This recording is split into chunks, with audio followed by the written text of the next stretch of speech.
Podijeljeni ovdje pored u centru svi igrači Dinama, svi igrači Hajduka, ovdje Dinamovci pored terena, cijeli stručni stožer, svi pričuvni igrači. Bišćan namješta loptu, Igor Bišćan bit će prvi izvođač za Zagrebčane.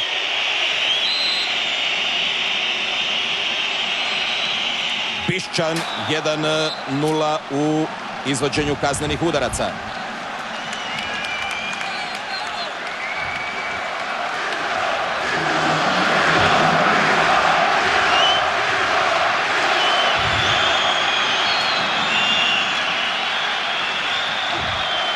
Ide dvostruki strijelac za Splićane u ovoj utakmici, izvesti prvi 11-terac za Hajduk. Kalinić, Gabrić, Buljan ovdje na klupi, Butina ili Kalinić i 1-1. Kalinić je zabio.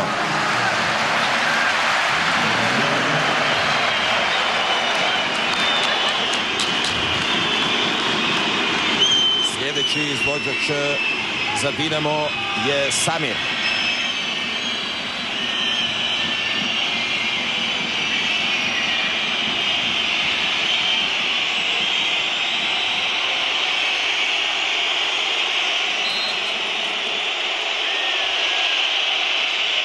Samir i lopta je ipak u mreži, iako je Suvašić išao u dobru stranu. Dinamo ima 2-1.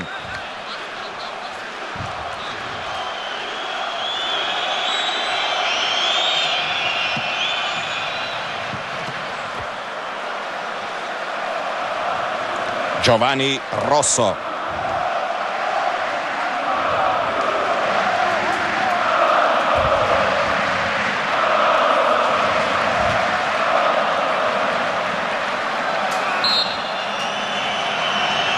Rosso, Butina brani. Rosso nije pogodio, Dinamo ima 2-1.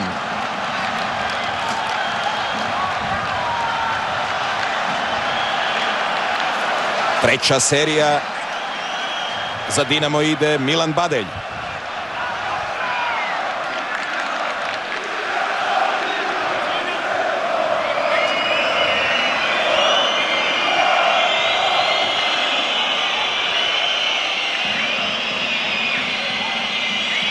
Bejić ovdje grli Giovannija Rossu, također povratnika, jednog od najiskusnijih, na drugoj strani jedan od najmlađih Dinamovaca, Badelj.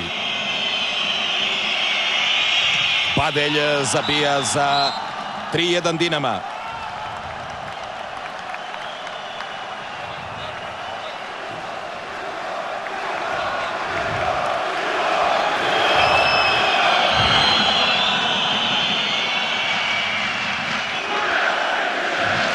Bartolović će biti sljedeći izvođač za Hajduk.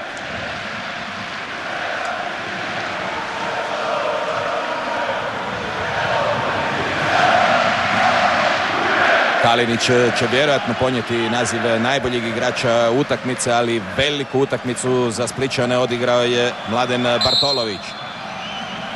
Bartolović 3-2.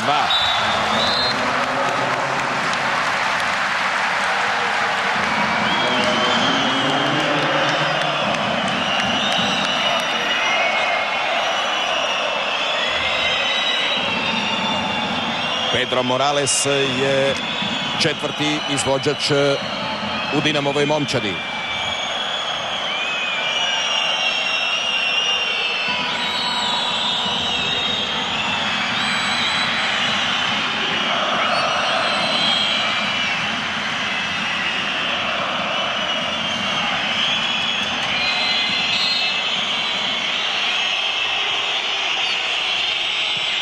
I Morales je siguran.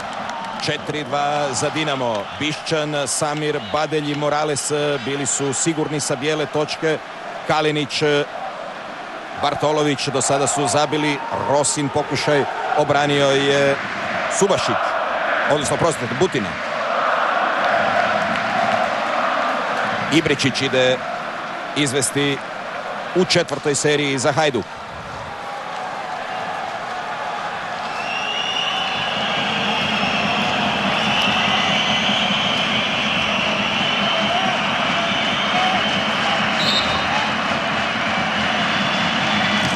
Ibričić pogađa, sada je 4-3 i pred nama je odlučujuća 5. serija.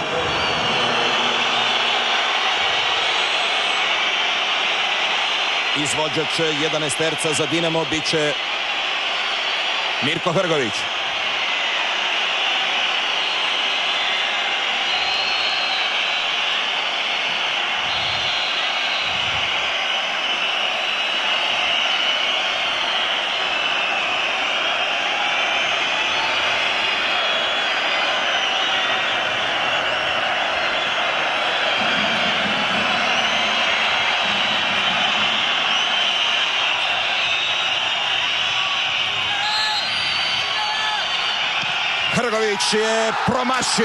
Hrgović je promašio, ostaje 4-3 za Dinamo.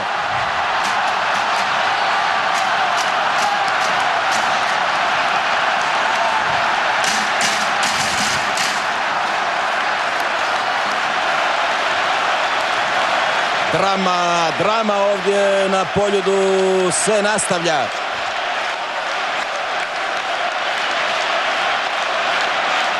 Srđan Andrić.